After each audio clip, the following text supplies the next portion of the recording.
Havia um homem no Brasil imperial que os livros não quiseram registrar.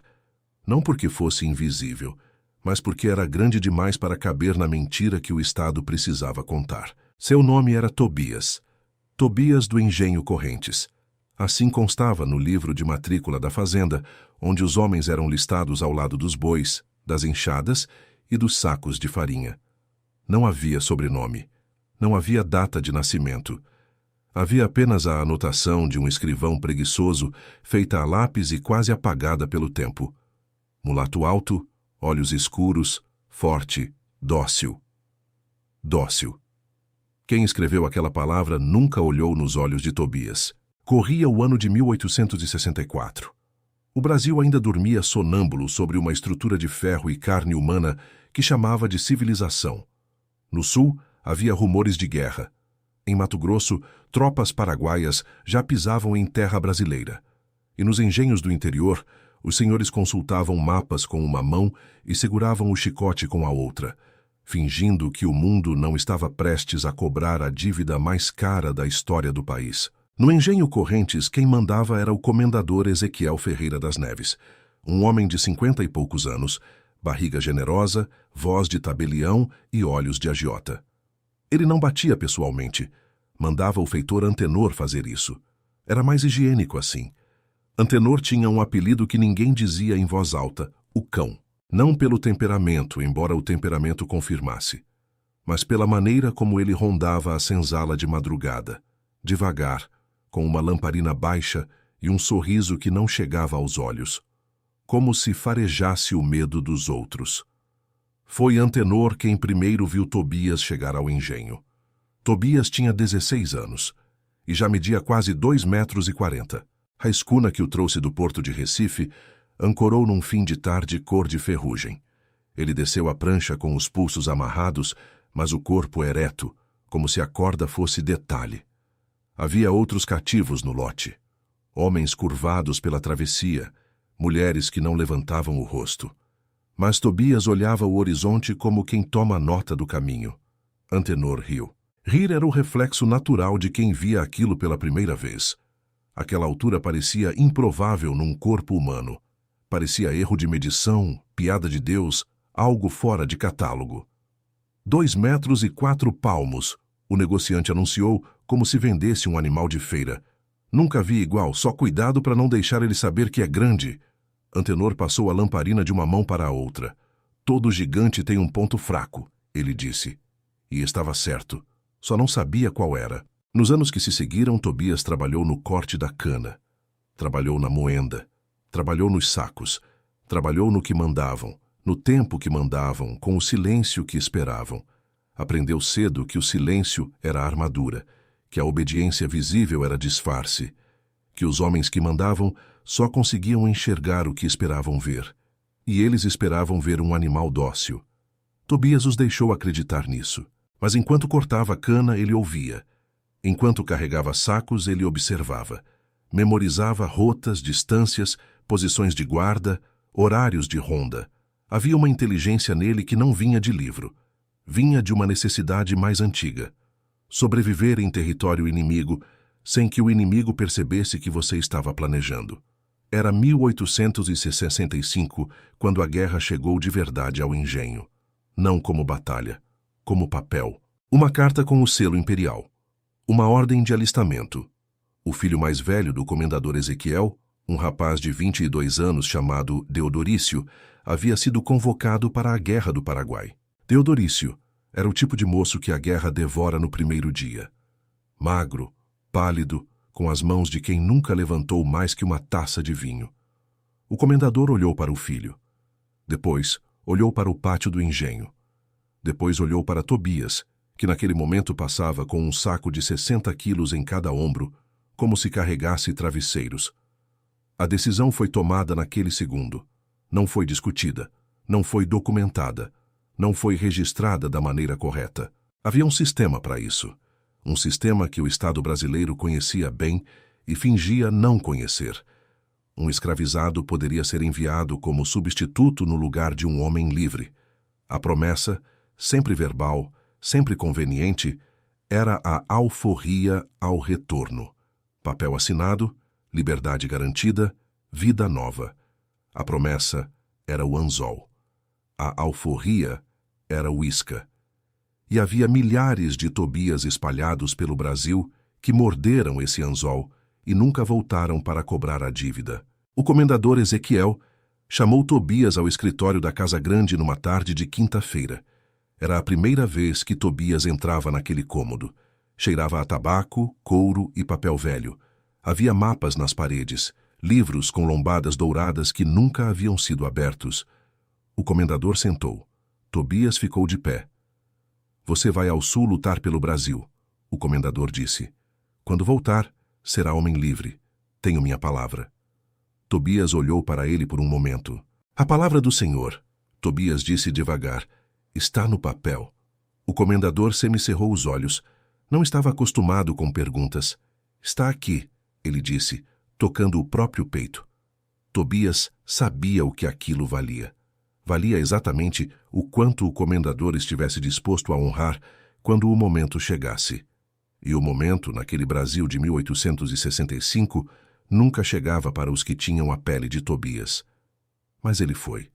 Não porque acreditou na promessa. Foi porque a guerra, por mais infernal que fosse, era o único lugar fora do engenho, onde um homem escravizado podia, por alguns meses, ser tratado como ser humano. Podia andar sem corrente. Podia carregar uma arma. Podia, ao menos por algum tempo, escolher em que direção andar.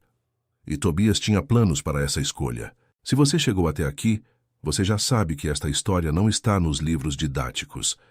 Não está nos museus. Não está nas comemorações de novembro. Ela estava enterrada em registros militares rasgados, em inventários de fazenda com páginas removidas, em atas de cartório onde um nome aparece e desaparece como fantasma. Aqui, do Brasil, eu digo com clareza, inscreva-se no canal, porque o próximo documento que vou abrir é o que eles mais temiam que você encontrasse. E nos comentários me diga, qual deve ser o próximo caso investigado? A marcha para o sul levou semanas. Tobias nunca havia saído do engenho. Agora havia cidades, rios, pontes, tropas de homens que marchavam com o mesmo olhar vazio de quem não escolheu estar ali. A maioria dos voluntários não era voluntária. Eram recrutados à força nas vilas, arrancados de feiras, capturados em portos. Havia uma palavra para isso que os documentos oficiais evitavam. Leva. Uma leva de homens despejados num barco e chamados de heróis. Tobias foi integrado ao corpo de voluntários da pátria, mas o registro estava errado. Constava um nome diferente, um nome que não era o dele. Os papéis do alistamento eram um labirinto de erros intencionais, nomes trocados, identidades apagadas. Era conveniente para os senhores que mandavam substitutos. Se o homem morresse, não havia rastro. Se o homem voltasse, havia ambiguidade suficiente para negar qualquer promessa. O nome no registro de Tobias era Augusto, escravo do engenho Correntes. Só o sobrenome do engenho. Sem família, sem história. Um número com nome. No fronte, a guerra era diferente de qualquer coisa que palavra pudesse descrever adequadamente. Não havia heroísmo nas trincheiras do Paraguai. Havia lama, febre, disenteria e o cheiro de carne que nenhum homem esquece depois de sentir. Havia o som dos canhões que chegava antes da explosão, como se o ar avisasse o que estava por vir.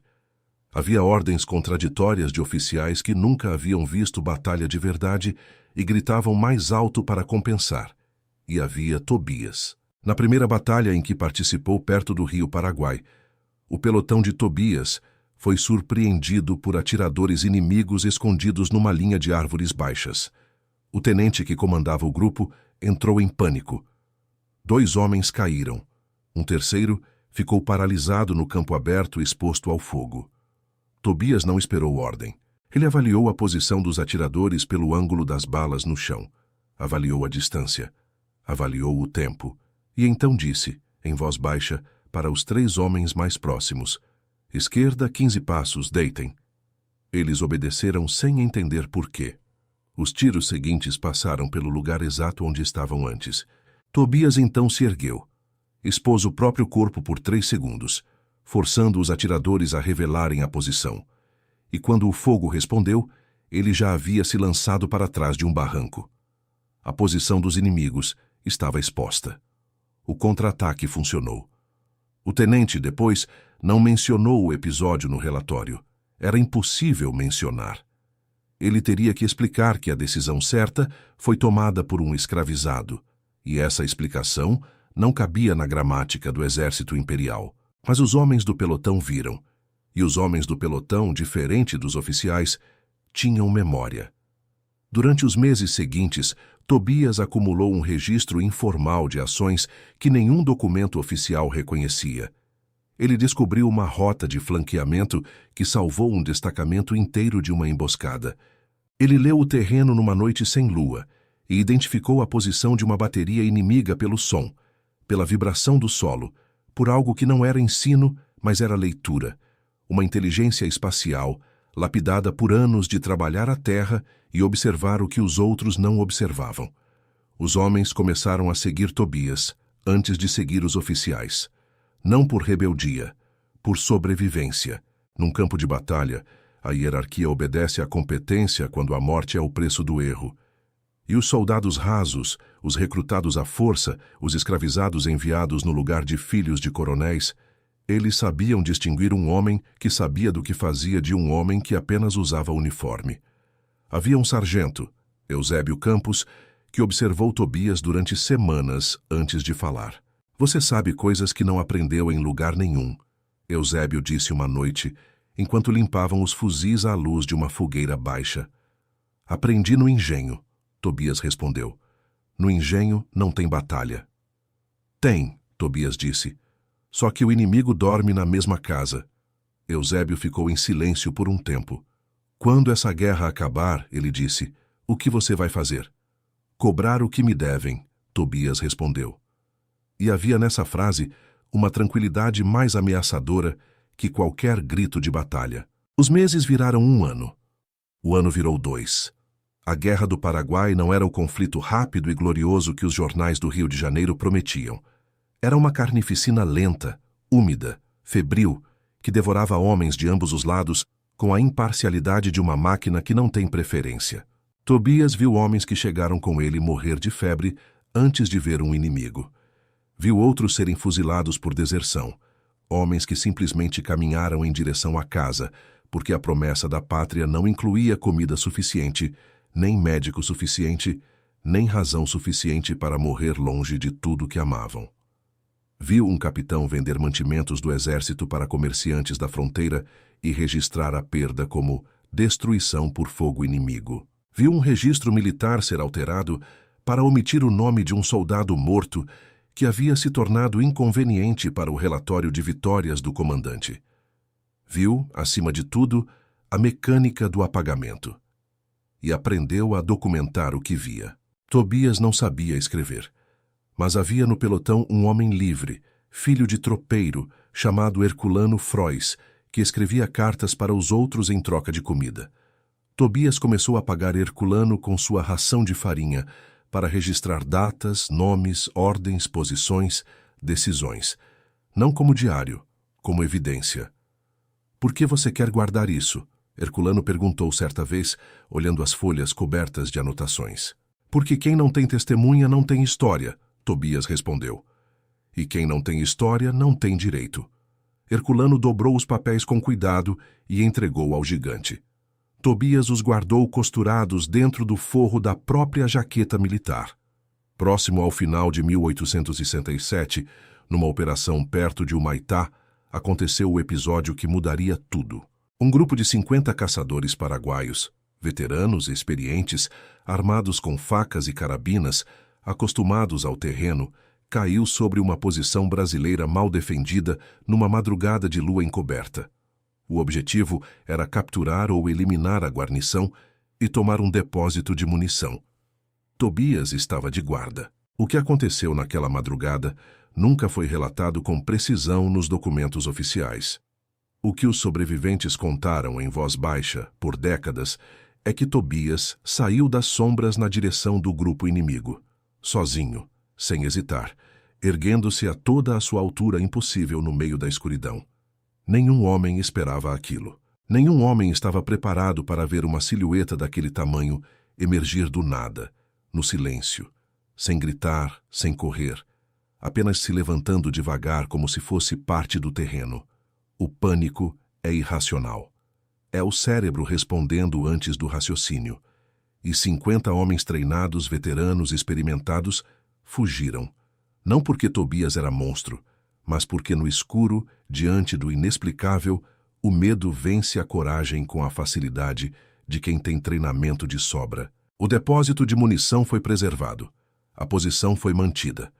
Não houve um único tiro disparado. O comandante do setor recebeu o relatório na manhã seguinte. Leu 2 vezes. E então rasurou o nome de Tobias do registro da guarda daquela noite e substituiu por uma frase genérica: resistência da guarnição, porque a alternativa era admitir que um escravizado havia salvado uma posição inteira sem disparar uma bala. E isso criava um problema enorme, documentado, com testemunhas vivas. Aqui do Brasil, este canal existe para abrir exatamente esse tipo de registro. Inscreva-se no canal, porque quando o Estado rasura um nome, ele está apostando que ninguém vai procurar a página original. Mas eu procuro. E o próximo caso que vou investigar pode ser sugerido por você nos comentários. Deixe o tema, deixe a região, deixe o período. Eu abro o arquivo. A guerra terminou em março de 1870. Ou melhor, os tiros cessaram. A guerra, como Tobias sabia, não termina quando os tiros param. O retorno foi por navio, de Assunção a Buenos Aires, de Buenos Aires ao Rio de Janeiro. No cais do Rio, havia bandeiras, músicas militares e discursos de políticos que não haviam ido ao fronte. Havia abraços e lágrimas para os que tinham família esperando. E havia, para homens como Tobias, o silêncio específico de quem sabe que o pior ainda está por vir. Tobias chegou ao Rio de Janeiro com o forro da jaqueta cheio de papéis. E com uma coisa que nenhum senhor havia calculado que ele pudesse ter: testemunhas. Eusébio Campos havia sobrevivido. Herculano Frois havia sobrevivido. Outros 6 homens do pelotão haviam sobrevivido. Homens livres, recrutados à força como Tobias, que haviam dormido ao lado dele por 5 anos e haviam visto o que o registro oficial apagou. Tobias não voltou diretamente ao Engenho Correntes. Ficou 3 semanas no Rio de Janeiro. Nessas 3 semanas, procurou um tabelião numa rua lateral do centro, recomendado por um soldado que conhecera no navio.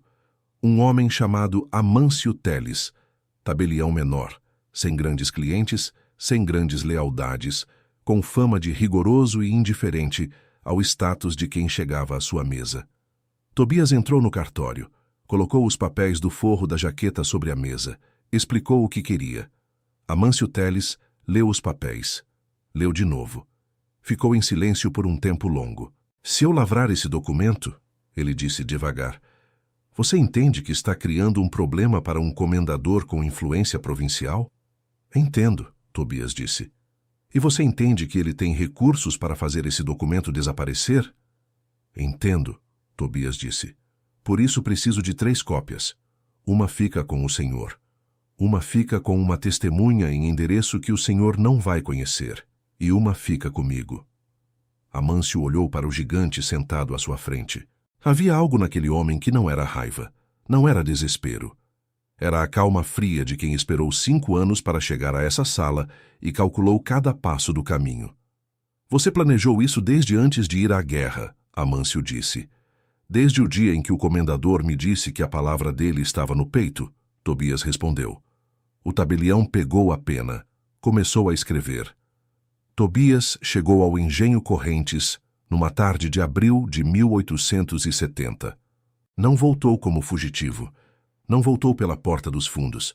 Chegou pela estrada principal a pé, com a jaqueta militar ainda no corpo, com as condecorações informais que os próprios soldados haviam costurado no tecido, sem autorização, como registro paralelo das ações que o relatório oficial ignorou. O feitor Antenor o viu primeiro. Ficou parado por um momento, com a lamparina ainda na mão, embora fosse dia. Depois foi buscar o comendador. Ezequiel Ferreira das Neves recebeu Tobias na varanda da Casa Grande. O mesmo lugar de sempre. A mesma cadeira de vime. O mesmo olhar de dono. Você voltou, o comendador disse. Voltei cobrar o que o senhor me deve, Tobias disse.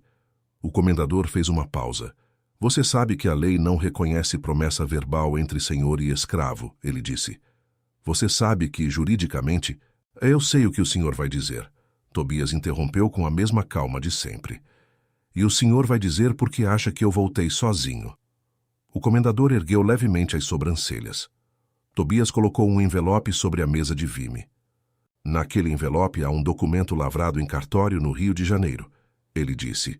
Nele consta o depoimento assinado de 6 homens que serviram comigo.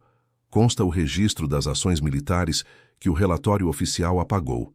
Consta a promessa de alforria feita verbalmente pelo senhor e testemunhada pelo feitor Antenor, que, se o senhor perguntar, vai confirmar porque ele também tem medo do que esses papéis revelam sobre os comboios de cativos que ele conduziu sem autorização do senhor durante os anos em que o senhor esteve em Recife. O silêncio na varanda era o tipo que dói. Há 2 cópias desse documento em endereços que o senhor não conhece, Tobias continuou. Se eu não aparecer em determinado cartório de Recife dentro de 40 dias para confirmar minha chegada em liberdade, essas cópias vão para o presidente de província, e uma delas vai para o jornal. O comendador olhou para o envelope, olhou para Tobias, olhou para a lamparina que Antenor ainda segurava, lá embaixo no pátio, sem entender por que estava com ela na mão em plena tarde. Você aprendeu coisas que não devia ter aprendido, o comendador disse. Aprendi sobrevivendo às coisas que o senhor me mandou enfrentar, Tobias respondeu. Foi esse o confronto. Sem grito, sem sangue, sem espetáculo. A violência maior estava na inversão silenciosa do poder. Um homem sentado na cadeira de Vimy, que tinha construído a vida inteira sobre o direito de decidir o destino dos outros, olhando para um homem de pé que havia transformado 5 anos de guerra, lama, febre e apagamento em um instrumento legal que ele não sabia como desmontar. Há uma entrada num livro de registros de alforria do cartório de uma cidade do interior de Pernambuco, datada de maio de 1870, que eu preciso que você veja. O nome está lá. A assinatura do comendador está lá. Trêmula, mas está. E abaixo, a marca de Tobias, porque ele não sabia escrever, mas sabia o que estava assinando. E havia uma testemunha, e havia um selo, e havia um número de registro que impedia que a página fosse arrancada sem deixar lacuna visível na sequência. O documento existia, a liberdade existia, e o comendador Ezequiel Ferreira das Neves passou os 5 anos seguintes tentando, por meios que não preciso detalhar, fazer aquele registro desaparecer. Não conseguiu, porque Tobias havia aprendido, no campo de batalha mais cruel do século XIX, que a única maneira de proteger uma verdade é distribuí-la, copiar, multiplicar, colocar em mãos diversas, em endereços distantes, em cartórios sem relação entre si. Fazer com que apagar um papel exigisse apagar tantos que o apagamento em si se tornasse o escândalo. Foi essa a estratégia, e não a força dos braços, que deu a Tobias o que 5 anos de guerra não haviam dado. O reconhecimento não veio da pátria, nunca viria. A pátria, em 1870, ainda tinha 15 anos de escravidão legal pela frente. 15 anos antes de assinar, em papel cor de vergonha, a Lei Áurea que não devolveu terra, não devolveu nome, não devolveu família, não devolveu os anos roubados de nenhum Tobias do Brasil. O reconhecimento que Tobias teve foi outro. Foi o reconhecimento que vem quando um homem olha para o próprio nome escrito num papel oficial e entende que aquele nome, agora, pertence a ele. Tobias não ficou em Pernambuco.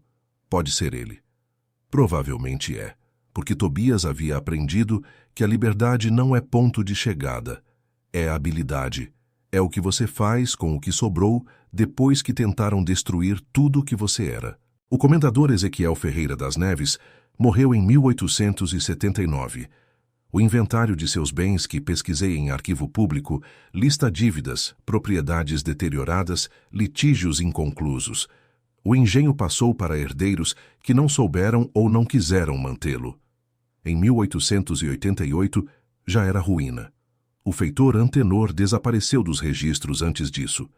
Há um mandado de detenção em seu nome de 1873, relacionado a um episódio que não cabe neste relato, mas que confirma o que Tobias havia documentado. A página do livro de alforria ainda existe. Fui verificar. O nome está lá. Trêmulo, mas está. Se você chegou até aqui, você sabe o que isso significa. Você sabe que este canal não existe para entreter. Existe para preservar o que o Estado brasileiro preferiu enterrar. Cada história que trago aqui é um registro que alguém em algum momento tentou apagar. E enquanto houver quem assista, quem compartilhe, quem comente, esse registro continua vivo. Inscreva-se no canal aqui do Brasil, porque o próximo arquivo que vou abrir já está na minha mesa. E nos comentários me diga de qual cidade do Brasil você está assistindo e qual história você acha que precisa ser contada. Existia, no Brasil Imperial, uma prática que os documentos chamavam de substituição voluntária. O termo era uma mentira tão bem escrita que quase parecia verdade. Nenhuma substituição era voluntária. Era coerção embrulhada em linguagem legal. Era o senhor apontando para o homem escravizado e dizendo, você vai. E o homem escravizado, sabendo que a única variável era se ia em correntes ou com a promessa vaga de um papel que talvez nunca chegasse. O caso de Tobias não era único, era raro porque sobreviveu. Há estimativas, nunca confirmadas com precisão, porque os registros foram manipulados deliberadamente, de que entre 8 e 20 mil escravizados foram enviados à Guerra do Paraguai no lugar de homens livres, sob promessas de alforria que o Estado sabia que dificilmente seriam honradas. A maioria morreu antes de poder cobrar. Febre, bala, disenteria, deserção punida com fuzilamento, ou simplesmente o desaparecimento administrativo, o nome que some dos registros, a identidade que se dissolve na burocracia militar como açúcar em água quente. Tobias conheceu esses homens, marchou ao lado deles, enterrou alguns, e carregou os nomes deles no mesmo forro de jaqueta onde guardava os próprios papéis. Porque um dos documentos que ele entregou ao tabelião Amâncio Teles não dizia respeito a si mesmo. Era uma lista. 23 nomes, com o engenho de origem de cada um, com o nome do senhor que os havia enviado, com a data aproximada de alistamento, com o que havia sido prometido e o que havia sido entregue. A maioria dos nomes da lista jamais recebeu resposta. O sistema era impermeável à vergonha, quando a vergonha não tinha como se tornar pública. Mas alguns nomes da lista chegaram ao conhecimento de familiares. Chegaram por caminhos que não seguiam a lógica oficial, por redes de irmandades religiosas, por mensageiros informais entre senzalas, por padres que às vezes, quando acreditavam estar a salvo de observação, faziam a coisa certa. Há uma carta num arquivo paroquial do interior de Pernambuco, escrita por um padre em 1871, que menciona um homem de grande estatura que trouxe notícias de mortos que a família não sabia que haviam partido. A carta não diz o nome do homem, mas diz que ele sabia os nomes de todos. Isso era Tobias, não apenas sobrevivente, mensageiro de mortos, guardião de nomes que o Estado havia tentado transformar em ausência administrativa. A história de Tobias, se é que podemos chamar de história, o que foi deliberadamente impedido de se tornar registro, é a história de uma inteligência que o sistema não calculou. O sistema calculava força e a domesticava. Calculava resistência física e a punia com violência. Calculava fuga e criava capitães do mato para responder. Mas não calculava estratégia. Não calculava o homem que aprende as regras do jogo não para aceitar o jogo, mas para usar as próprias regras como arma. Não calculava o homem que passa 5 anos numa guerra, aprendendo que a diferença entre os que sobrevivem e os que não sobrevivem está na capacidade de ler o terreno antes que o terreno te leia. E não calculava que esse mesmo homem, de volta ao Brasil, fosse aplicar exatamente a mesma habilidade ao único campo de batalha que realmente importava. O campo de batalha do papel, do cartório, do registro, do nome. A Guerra do Paraguai custou ao Brasil um número que os historiadores ainda debatem. Talvez 300 mil mortos, talvez mais, talvez menos. Os números são imprecisos porque os registros são incompletos. e os registros são incompletos porque havia conveniência política em não contar certos mortos. Os escravizados enviados como substitutos não constam nos memoriais, não constam nas cerimônias, não constam nos nomes das ruas.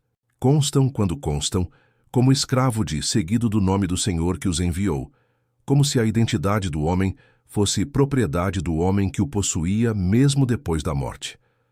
Tobias não morreu na guerra, mas a guerra tentou apagá-lo da mesma maneira que tenta apagar todos os que o sistema não consegue conter.